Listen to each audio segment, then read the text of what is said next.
आज world liver day 19 अप्रैल के अवसर पर हम लोग पब्लिक अवेयरनेस एक प्रोग्राम लेके आए हैं, जिसका बेसिक पर्पज़ ये है कि लोगों को हम लिवर के बारे और लिवर की इम्पोर्टेंस और लिवर से जो भी बीमारियां हो रही हैं उसके बारे पब्लिक को हम थोड़ा अवेयर कर सकें।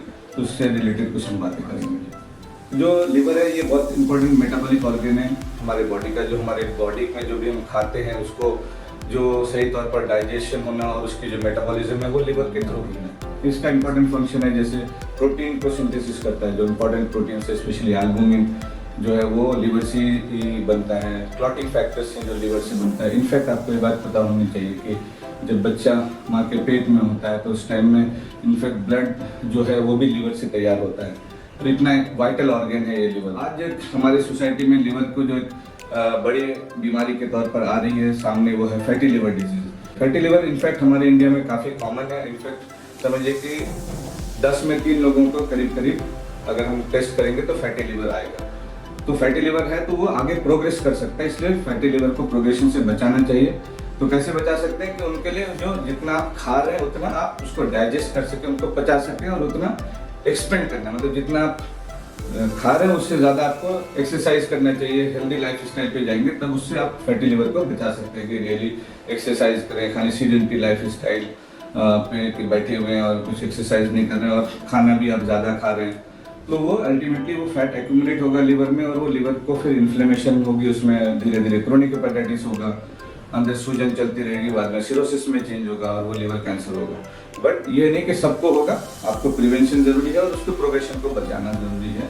इसलिए हमने आपको पहले चीज़ फैटी लिवर पे इसलिए बोला क्योंकि आज बहुत कॉमन हो चुका है फैटी लिवर डिजीज अभी इंडियन पॉपुलेशन में।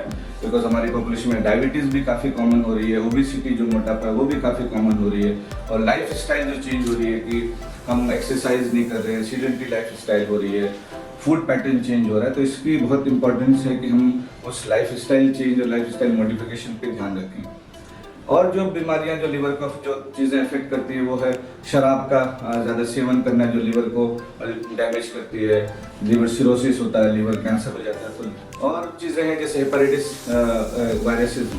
हेपेटाइटिस वायरसेस बेसिकली 5 टाइप के होते हैं, hepatitis A, B, C, D और E। हेपेटाइटिस A और E जो होता है वो बेसिकली एक्यूट इन्फेक्शन की तरह प्रेजेंट करता है, जैसे जॉन्डिस हुआ और वो ज़्यादातर वो ठीक हो जाते हैं। बट हेपेटाइटिस B, C और जो D होते हैं बेसिकली ये क्रोनिक हेपेटाइटिस कराते हैं और फिर ये लिवर सिरोसिस हो सकती है, लिवर कैंसर हो सकता है उससे। अच्छी बात क्या है कि अगर हेपेटाइटिस B और C की स्क्रीनिंग अगर हो जाती है, जल्दी पता चल जाता है तो बहुत अच्छी दवाइयाँ मौजूद हैं, जिनको ज़रूरत होती है वो दवाइयाँ दे सकते हैं।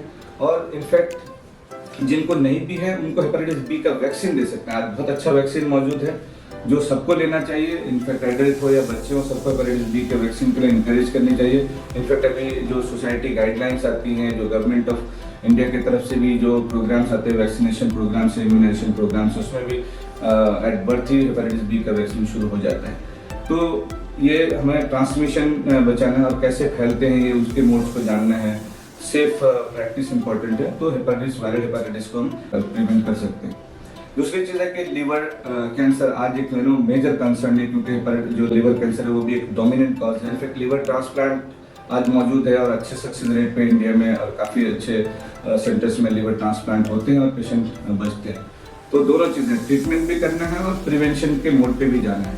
तो वर्ल्ड लिवर डे जो 19 अप्रैल को मनाया जाता है, ये इसका पर्पज़ है कि हम आम लोगों तक through different channels, through media, through the government organisations, through the health care initiatives, हम आम लोगों को, पब्लिक को इस बात के लिए अवेयर कर सकें कि आपने अपने लिवर को कैसे हेल्दी रख सकते हैं और कैसे बच सकते हैं और जिनको डिजीज़ है उनको कैसे ट्रीटमेंट किया जा सकता है। Thank you sir.